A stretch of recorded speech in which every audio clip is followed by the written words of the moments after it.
Hello guys, स्वागत करता हूँ आपको और एक न्यू वीडियो में। तो चलिए वीडियो शुरू करते ही।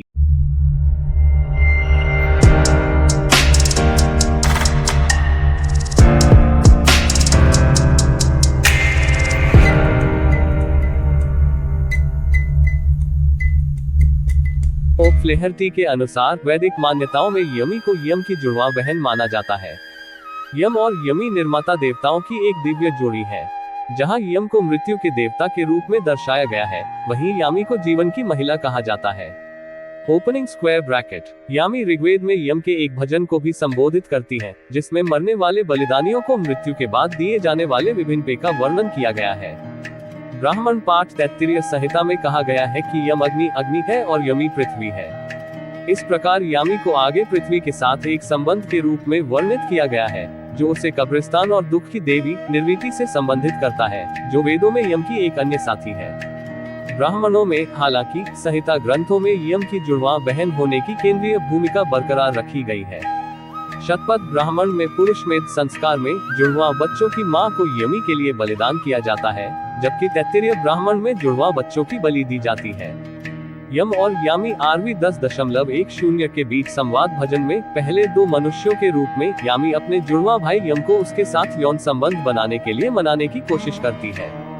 यामी कई तरह के तर्क देती है, जिसमें मृत्यु वंश को जारी रखना भी शामिल है कि त्वष्टर ने उन्हें गर्भ में एक जोड़े के रूप में बनाया था, और द्यौश और पृथ्वी अपने अनाचार के लिए प्रसिद्ध है।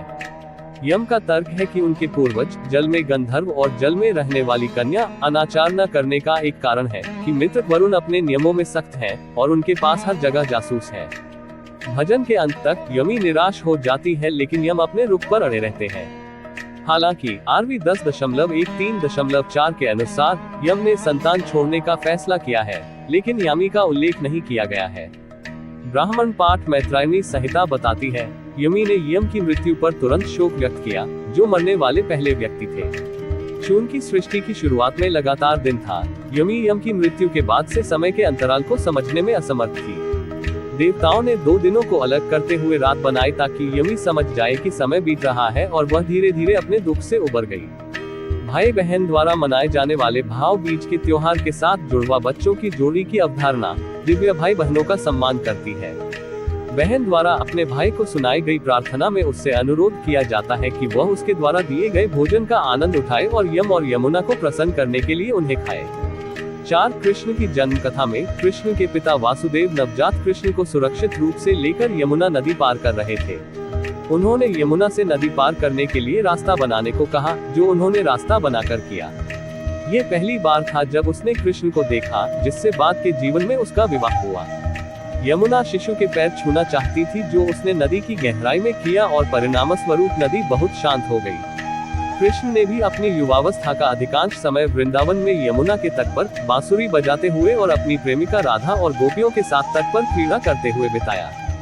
भागवत पुराण बताता है, एक बार एक वयस्क कृष्ण अपने चचेरे भाइयों 5 पांडव भाइयों, उनकी आम पत्नी द्रौपदी और उनकी मां कुंती के साथ उनकी राजधानी इंद्रप्रस्थ आधुनिक दिल्ली में, जो यमुना के तट पर स्थित थी, उनसे मिलने गए। सबसे बड़े पांडव युधिष्ठिर ने कृष्ण से कुछ दिनों के लिए उनके साथ रहने का अनुरोध किया। एक दिन कृष्ण और मध्य पांडव अर्जुन जंगल में शिकार के लिए जाते हैं। शिकार के दौरान अर्जुन थक गए थे।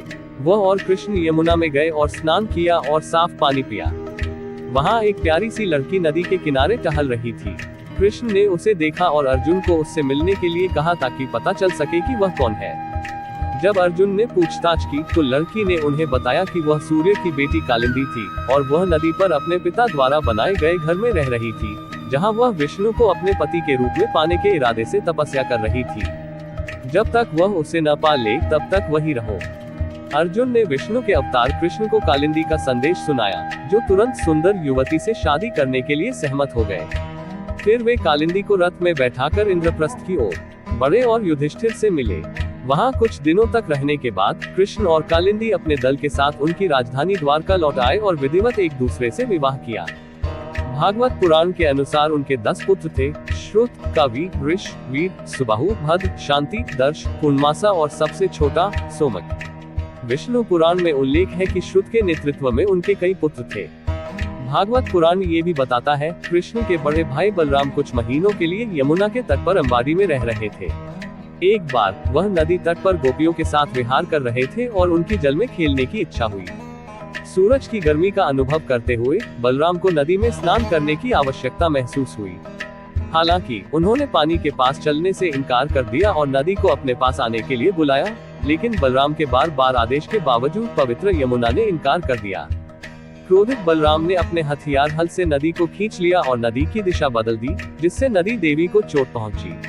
भयभीत होकर नदी ने देवी का रूप धारण कर लिया और बलराम को प्रणाम किया और उनसे क्षमा मांगी। शांत बलराम ने नदी को जंगल में बाढ़ लाने का आदेश दिया ताकि वह उसके पानी में स्नान कर सके और खेल सके, और नदी ने उसका पालन किया।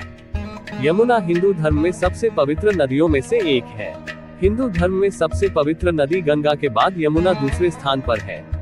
गंगा और पौराणिक सरस्वती नदी के साथ उनके संगम को त्रिवेणी संगम कहा जाता है, जो एक बहुत ही पवित्र तीर्थ स्थान है। नदी के किनारे स्थित अन्य तीर्थ स्थलों में यमुना का स्रोत यमुनोत्री, मथुरा और बटेश्वर शामिल है। Opening square bracket. महाभारत में यमुना को गंगा की 7 सहायक नदियों में से एक होने का उल्लेख है। इसका जल पीने से पापों से मुक्ति मिलती है। नदी का उल्लेख महाकाव्य में कई बार यज्ञ, बलिदान, तपस्या और यहाँ तक कि जरासंध के पराजित मंत्री हमसा द्वारा आत्महत्या जैसी घटनाओं की पृष्ठभूमि के रूप में किया गया है। विभिन्न पुराणों में यमुना स्नान के महात्म्य का वर्णन है। पद्म पुराण में 2 भाइयों की कहानी बताई गई है, जिन्होंने भोग और वासना का जीवन जिया और धार्मिक मार्ग छोड़ दिए। अंततः वे गरीबी में डूब गए और डकैती का सहारा लिया और जंगल में जानवरों द्वारा मारे गए। वे दोनों फैसले के लिए यम के दरबार में पहुंचे।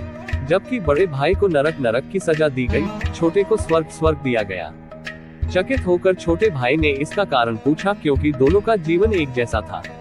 यम ने बताया कि छोटा भाई यमुना के तट पर एक ऋषि के आश्रम में रहा था और 2 महीने तक पवित्र नदी में स्नान किया था। पहले महीने ने उन्हें पापों से मुक्त कर दिया और दूसरे महीने ने उन्हें स्वर्ग में जगह दी। गाइस, वीडियो अच्छा लगे तो लाइक करके चैनल को सब्सक्राइब कर देना। गाइस, मिलते हैं और एक न्यू वीडियो में। Bye bye.